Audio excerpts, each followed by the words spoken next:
Home minister గారు, తర్వాత లేళ్ల అప్పిరెడ్డి గారు ఎమ్మెల్సీ, ఎక్స్ఎంపీ మోదుగుడు వేణుగోపాల్ రెడ్డి గారు, వేమారెడ్డి గారు, వీరు పోయి ఎస్పీని ఆడియన్స్ అడిగితే ఇది వారి దృష్టికి తీసుకుపోయి అట్లీస్ట్ రక్షించండి అని అడగడానికి పోతే గేటు కాడ నుంచి కూడా ఎంట్రీ లేనటువంటి పరిస్థితి ఈ రాష్ట్రంలో.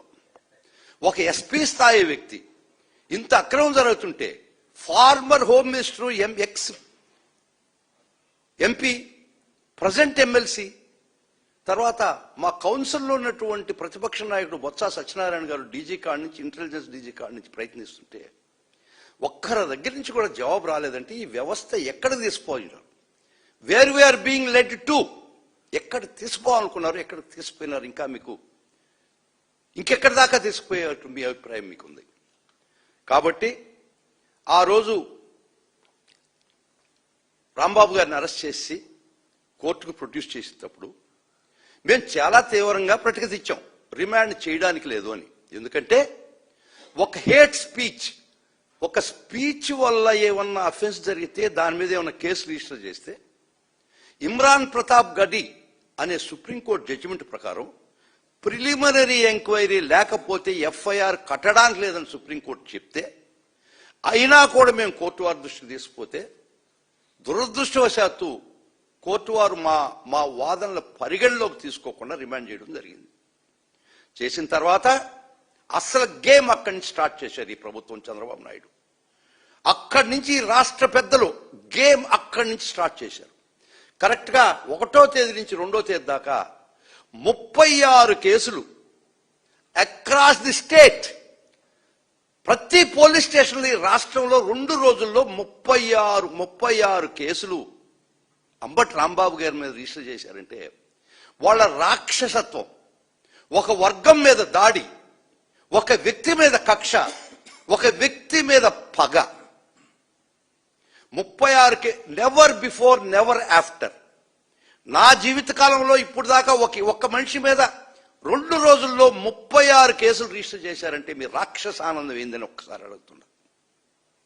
36 కేసులు రిజిస్టర్ చేసి రాష్ట్రం నలుమూలగా 4 చెరువుల మీద రిజిస్టర్ చేసి ఫర్ ఓన్లీ 1 అఫెన్స్. ఒక్క offence Nallapadu PS crime number 76 కింద రిజిస్టర్ అయినటువంటి ఒక్క అఫెన్స్ కి రాష్ట్రం నలుమూలల అదే కంప్లైంట్ పెట్టి కేసు రిజిస్టర్ చేయడం జరిగింది. చాలా స్పష్టంగా సుప్రీంకోర్టు ఏం చెప్తుందంటే ఒక ఎఫ్ఐఆర్ ఒక కాగ్నిజబుల్ అఫెన్స్ లో రిజిస్టర్ అయితే ఇంకా ఎక్కడ అటువంటి ఎఫ్ఐఆర్ రిజిస్టర్ కావడానికి లేదు. రిజిస్టర్ కాకుండా పోయినా ఆ కంప్లైంట్ ఇచ్చిన వాళ్ళు ఎఫ్ఐఆర్ రిజిస్టర్ చేయకుండా సాక్షిగా విచారించమని ఈ ఆనరబుల్ జస్టిస్ బిఆర్ గవాయ్ గారు, వినోద్ చంద్రన్ గారు 2025 సుప్రీంకోర్టు వారి తీర్పు. తర్వాత మొహమ్మద్ జుబేర్ ఈ కేసులో ఏం చెప్తుందంటే ఒక ఇన్సిడెంట్ మీద మల్టిపుల్ ఎఫ్ఐఆర్స్ చేయడానికి లేదు. ఇంకోటి టిటి యాంథోనీ ఈ కేసులో కూడా సుప్రీంకోర్టు ఏం చెప్తుందంటే ఒకసారి ఒక ఎఫ్ఐఆర్ రిజిస్టర్ చేసిన తర్వాత అదే విషయం ఇంకో కేసు ఎఫ్ఐఆర్ రిజిస్టర్ చేయడానికి లేదని చెప్పినా కూడా సుప్రీంకోర్టు చెప్పినటువంటి తీర్పు గాలి కుదిలేశారు. కానీ ఆర్టికల్ 141 ఆఫ్ ది కాన్స్టిట్యూషన్ ప్రకారం సుప్రీంకోర్టు ఇచ్చిన తీర్పు ఈ దేశంలో ప్రతి ఒక్కరూ బైండింగ్ అని ఆర్టికల్ 141 చెప్పినా కూడా ఈ రాష్ట్రంలో ఈ ప్రభుత్వానికి కాన్స్టిట్యూషన్ 141 లేదు. ఈ సుప్రీంకోర్టు జడ్జిమెంట్లు పనికిరావు, లెక్క చేయరు, ఖాతరు చేయరు.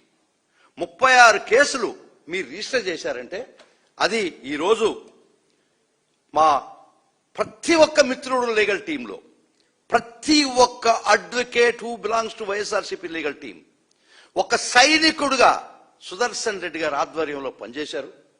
ఈరోజు ఒక బ్రహ్మాండమైనట్టు చెప్పపెట్టు ఈ ప్రభుత్వానికి తెచ్చినటువంటి ఘనత వైఎస్ఆర్ కాంగ్రెస్ పార్టీ లీగల్ టీంకు దక్కద్దని పదే చెప్తున్నా. ఒక మార్నింగ్ ఒక లంచ్ మోషన్ తీసుకొని 36 కేసులకి ప్లస్ ఇంకొక 2 కేసులకు తీసుకొని ఒక్క షాట్ విత్ 1 షాట్ ఆ ఎఫ్ఐఆర్ డస్ట్బిన్ లో కల్పించామంటే అది YSR Congress party legal cell యొక్క ఘనత, వాళ్ళ యొక్క శ్రమ, వారి యొక్క స్వేదము, వాళ్ళ యొక్క రక్తము, వాళ్ళ యొక్క పట్టుదల. ఖచ్చితంగా చెప్తున్నాం, ఎదుర్కొంటాం. ఈ అరాచకాలు, ఈ స్టేట్ స్పాన్సర్డ్ టెర్రరిజాన్ని ఖచ్చితంగా అడ్డుకట్టేస్తాం. మీకు అంబటి రాంబాబు గారు క్రైమ్ నంబర్ 76లో ఆ complaint it had been published across the state. ఈ రాష్ట్రం అంతా తెలిసినటువంటి విషయం అది. ఆయన రిమాండ్ అయినాడని తెలిసిన విషయం. ఆయన ఎందుకు రిమాండ్ అయినది ఆ రోజు జరిగింది పేపర్లో, టీవీల్లో, ప్రతి మాధ్యమంలో ప్రచురితమైన విషయం. అయినా కూడా మీ యొక్క తాపేదారులతో మీరు కంప్లైంట్ తీసుకొని 36 కేసులు మీరు రిజిస్టర్ చేయించారంటే you are disobeyed the law of honourable supreme court as contained in Tito Anthony his lordship Gavai's judgment as well as Zubair. మీరు law as per article 141 it is binding on you and మీ in the entire country. So knowingly fully well that you are not supposed to reach the case. You have violated the law and reached the case to cause injury to Ambati Rambabu. We are also pursuing that. మేము ఖచ్చితంగా దీన్ని we take it to logical end. And ఒకవేళ మేము remand కూడా challenge చేశాం. ఆ remand challenge చేసేటప్పుడు కూడా కొన్ని తప్పిదాలు దొరికాయి కాబట్టి రిమాండ్ అప్పుడు దాన్ని కూడా మేము we are taking to logical end. ఎవరైనా మేము it is under our examination. ఆ కోర్టు తీర్పు సరిగా లేదు చట్ట ప్రకారం అనుకుంటే వారి మీద కూడా కంటెంప్ట్ చేయడానికి సిద్ధంగా ఉన్నాం. ఎందుకంటే now or never, once for all, it's enough, it's enough, it's enough, it is enough for ever. We not allow the law to be plundered by you people. చట్టాన్ని మీ ఇష్టం వచ్చినట్టు, ఇష్టం వచ్చిన రీతిలో, ఇష్టం వచ్చిన వ్యక్తిని మీరు పర్సిక్యూట్ చేస్తుంటే ఇది persecution to the peak. Persecution to the peak, that is the state of affairs in Andhra Pradesh. కాబట్టి ఖచ్చితంగా విల్ టేక్ సీరియస్ యాక్షన్. ముఖ్యంగా ఇంకా సంతోషకర విషయం, ఈరోజు ఆ క్రైమ్ నంబర్ 76 అనే కేసులో వాళ్ళు మన పోలీస్ కస్టడీకి పిటిషన్ వేయడం జరిగింది. బెయిల్ ఇవ్వకూడదని పిటిషన్ వేస్తూ, కౌంటర్ వేస్తూ ఆ పోలీస్ కస్టడీకి పిటిషన్ వేయడం జరిగింది. మన శుక్రవారం చాలా తీవ్రమైన ఆర్గ్యుమెంట్ జరిగింది మార్నింగ్ టు ఈవినింగ్. ఈ రోజు గౌరవ మ్యాజిస్ట్రేట్ వారు వేసినటువంటి పోలీస్ కస్టడీ తిరస్కరిస్తూ అంబటి రాంబాబు గారికి ఆ ఒరిజినల్ ఫస్ట్ కేసులో బెయిల్ మంజూరు చేసిందని చెప్పడానికి చాలా సంతోషపడుతున్నాను. This is a news. ఇది ఈ రాష్ట్ర ప్రజలకు ఒక భరోసా, ఒక అండ. ఎందుకంటే ఈ ప్రభుత్వం ఎవరిని హింసించాలనుకున్నా, ఎవరిని కాలరాయాలనుకున్నా, ఏ వ్యవస్థ మీకు అడ్డురాదు అనే ఫీలింగ్ నుంచి తప్పించడానికి మేము చేసినటువంటి ప్రయత్నం. చాలా చాలా సంతోషం. ఈరోజు అంబటి రాంబాబు గారికి ఆ కేసులో, ఒరిజినల్ కేసులో, ఫస్ట్ కేసులో, క్రైమ్ నంబర్ 76 నల్లపాడు పిఎస్లో వారికి బెయిల్ రావడం జరిగింది. వారు వేసినటువంటి పోలీస్ కస్టడీ పిటిషన్ తిరస్కరించడం జరిగింది. మరలా చెప్తుండా, ఇప్పుడు ప్రజల ముందు ఛాయిస్ ఒకటే, జంగిల్ రాజా, జగన్ రాజా. సెలవు తీసుకుంటున్నా. నా మిత్రుడు రథసారథి, అసలు శ్రీకృష్ణుడు రథం తోలినటువంటి నా మిత్రుడు సుదర్శన్ రెడ్డి గారు, వారి శ్రమ దాన్ని వెలగట్టలేని శ్రమ. ఇంత దౌర్భాగ్యంగా ప్రవర్తించినటువంటి పోలీసుల తీరును ఈరోజు ఎండగడుతూ, ఈరోజు పెద్దలు సీనియర్ న్యాయవాది, సీనియర్ కౌన్సిల్ అయినటువంటి సుధాకర్ రెడ్డి గారి ఆధ్వర్యంలో ఈరోజు వైఎస్ఆర్సీపీ లీగల్ సెల్ గా తన యొక్క అద్భుతమైనటువంటి వాదనలను కోర్టులో వినిపించి, ఈరోజు అక్కడ ఉన్నటువంటి అనేక రకాలైనటువంటి సుప్రీంకోర్టు చట్టాలన్నింటినీ కూడా ఈరోజు తీసుకెళ్లి చెప్తే కోర్టు వారు కూడా ఏంటండి ఇలాంటి పరిస్థితులు ఎందుకు వస్తున్నాయి, ఇలా ఎందుకు చేస్తున్నారు అని చెప్పి ప్రశ్నిస్తే అక్కడ ఉన్నటువంటి ప్రభుత్వ న్యాయవాదులకు కనీసం ఆన్సర్ చెప్పుకునేటువంటి లేని పరిస్థితి ఈరోజు ఈ పోలీసు వ్యవస్థ క్రియేట్ చేసింది అని చెప్తున్నా. వాళ్ళు కూడా న్యాయవాదులే, ప్రభుత్వం తరపున ఉన్నటువంటి వాళ్ళకు చట్టం తెలుసు. మరి తెలిసి మీరు ఇలాంటి పనులు ఎందుకు చేస్తున్నారు అంటే వాళ్ళు సమాధానం చెప్పలేక బిక్కముఖం వేసుకున్నటువంటి పరిస్థితి కోర్టులో. అంటే న్యాయవాదులను కూడా, చట్టం తెలిసిన వాళ్ళను కూడా ఈరోజు పోలీసులు మీ వికృత చేష్టలతో మీరు ఎవరి మొప్పు కోసం పనిచేస్తున్నారో తెలీదు. ఇది ఒక వ్యవస్థ. ఆ వ్యవస్థను నిర్వీర్యం చేసి, ఆ వ్యవస్థను పని చేయకుండా చేసి, మీరు చేయాల్సిన పనులన్నీ వదిలిపెట్టేసి ఈరోజు అంబటి రాంబాబు గారి మీద 36 కేసులు నమోదు చేసి 2 రోజుల్లో 36 కేసుల్లో మీరు పీటీ వారెంట్లు వేసి ఆయనకు వినియోగించేటువంటి సమయాన్ని, ఆయనకు వినియోగించేటువంటి పీటీ వారెంట్లు ఆయన ప్రొడ్యూస్ చేయడానికి చేసేటువంటి మెన్ను, ఆయనకు చేసేటువంటి కార్యక్రమాన్ని మీరు ప్రజా శ్రేయస్సుకు ఉపయోగించండి, ప్రజలను కాపాడడానికి కోసం ఉపయోగించండి. ఒక అంబటి రాంబాబు గారిని లోపల పెట్టడానికి మహా అంటే 4 రోజులు లోపల పెడతారు, 5 రోజులు లోపల పెడతారు.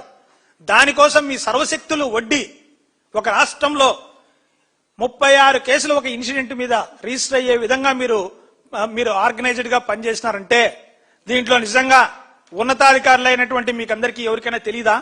ఈ రాష్ట్ర డీజీపీకి అసలు తెలీదా ఇన్ని కేసులు నమోదైనటువంటి విషయము? ఈ రాష్ట్రంలో పోలీసులు పరిపాలించేటువంటి హోంమంత్రి గారికి తెలీదా? ఒక అంశం మీద ఇన్ని కేసులు పెట్టచ్చా లేదనేటువంటి కనీస పరిజ్ఞానం కూడా లేకుండా ఈరోజు మీరు పోలీసు వ్యవస్థను ఈరోజు నడిపిస్తున్నారా? మరి ఇలాంటి పరిస్థితులు మీరు క్రియేట్ చేస్తే రాష్ట్రంలో సామాన్యులు ఏమైపోతారు? సామాన్యులటువంటి పరిస్థితి ఏంటి? మీ ఉన్నతమైనటువంటి మీ పదవుల కోసం, మీ పోస్టింగ్ల కోసం మీరు దిగజారి మీ మనస్సాక్షులు చంపుకొని ఉద్యోగం చేయాల్సినటువంటి అవసరం ఈ పోలీసులకు ఉందా అని చెప్పేసి నేను అడుగుతున్నా ఈ సందర్భంగా. ఇంత దౌర్భాగ్యమైనటువంటి, నిజంగా మీరు వృత్తిలో ఇంత దౌర్భాగ్యమైనటువంటి పరిస్థితులను అవలంబించేటువంటి రోజులు వస్తున్నాయి అంటే నిజంగా ఈ వ్యవస్థకే చాలా సిగ్గు చేయటం చెప్పేసి కూడా తెలియజేసుకుంటూ, గౌరవ పెద్దలు ఇందాక అనేక అంశాల మీద క్లియర్ గా చెప్పారు. ఈరోజు ఈ వ్యవస్థలో వైఎస్ఆర్ కాంగ్రెస్ పార్టీ కార్యకర్తలకు కింద సామాన్య కార్యకర్త నుంచి పైన మంత్రుల వరకు ఎవరికి ఏమి జరిగినా ఏ విధమైనటువంటి లీగల్ సెల్ గా మేమందరము కూడా మా పెద్దలు సుధాకర్ రెడ్డి గారి ఆధ్వర్యంలో మరియు లీగల్ సెల్ ఆధ్వర్యంలో మేమందరికీ కూడా ఈరోజు కష్టపడి పనిచేస్తాం. ఈ రోజు మాకుతో పాటు నిన్న నుంచి కూడా నిద్రాహారాలు మాని పనిచేసినటువంటి ఈ లీగల్ టీం అందరికీ కూడా ధన్యవాదాలు తెలియజేసుకుంటూ, మాకు ఎవరు ఏ ఒక్కరు కూడా కష్టాలలో మన వాళ్ళు ఇబ్బంది పడడానికి వీల్లేదు అని మాకు ఆదేశాలు జారీ చేసినటువంటి మా పెద్దలు, మా పార్టీ అధినేత వైఎస్ జగన్మోహన్ రెడ్డి గారి నేతృత్వంలో మేము ఈ విధంగా పనిచేయడానికి చాలా సంతోషంగా, ఇంకా రెట్టింపు ఉత్సాహంతో భవిష్యత్తులో కూడా పనిచేస్తామని చెప్పేసి కూడా తెలియజేసుకుంటూ ఈ అవకాశం